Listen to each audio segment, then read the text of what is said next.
दोस्तों देखो तो हमारे गांव में बारिश की वजह से इतना सारा पानी बह रहा है। इस पानी को कौन नाजाबाद होगा। ये पानी तो तेजी तेजी से आता है जैसे कि कोई भरी हुई नदी हो, पर हमारे यहाँ छोटा ही पानी आता है। वो देखो जैसे कि दली दली वाला।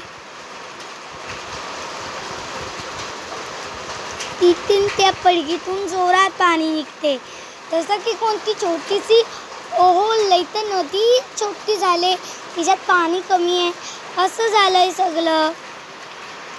पण इतकं पाणी वाढतंय तरी पण लोकांची तक्रार नाही आहे, कारण त्यांना तर लावायचं शेत. आणि हे बघा लोकांच्या घरात किती पाणी वाहतं शेतात.